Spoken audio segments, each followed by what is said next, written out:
Thank you, Mr. Chairman. Thank you for holding this important markup. And once again, I am grateful that we could work together in bipartisan fashion on all of these measures.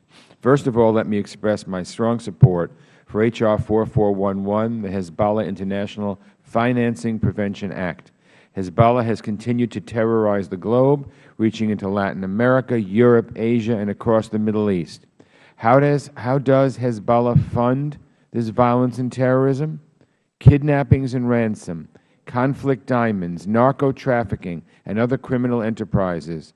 Claims that Hezbollah is simply just a political organization or a social services agency are simply naive, and this bill exposes the group for what it is, a vicious terrorist organization with a global footprint.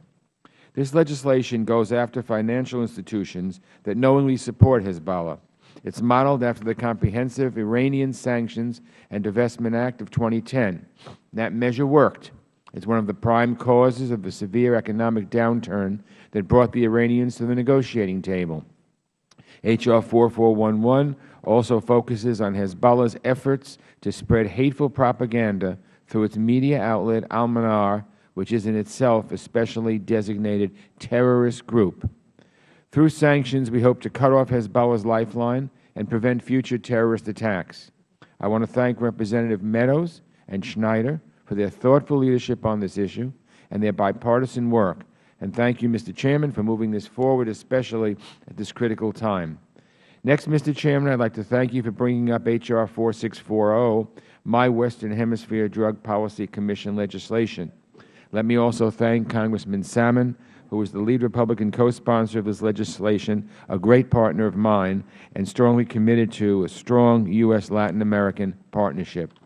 Despite at least $15.7 billion spent on counter-narcotics programs in Latin America and the Caribbean between 1980 and 2012, illicit drug use in our country remains high.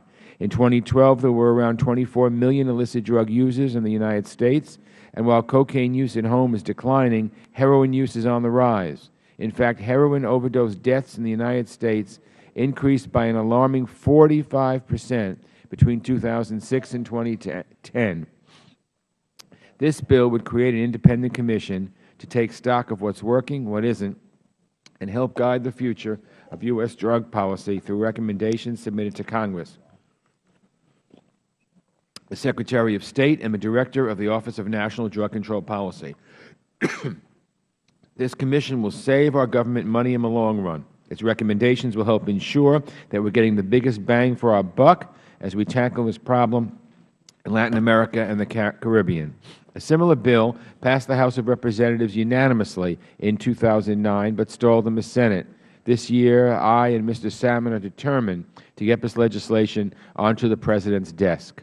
I would also like to express my support for H.Res. 435, which calls attention to the disappearance of Robert Levinson in Iran more than 7 years ago.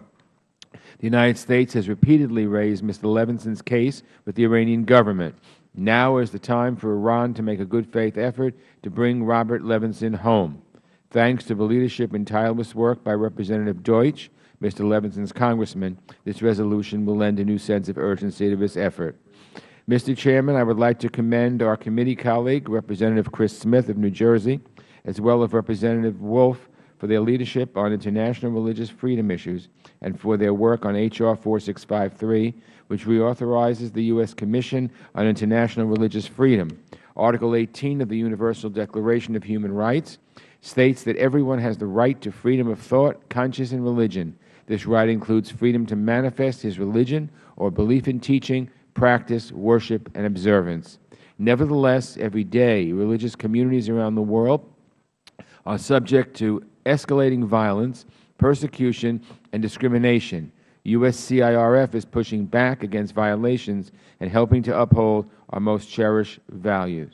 I would like to again thank Mr. Smith for introducing H.R. 2283, legislation that would elevate the Bureau to monitor and combat trafficking to the status of a bureau within the State Department.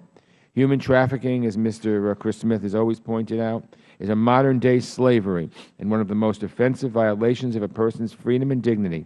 Around the world, as many as 27 million people are victims of this heinous crime.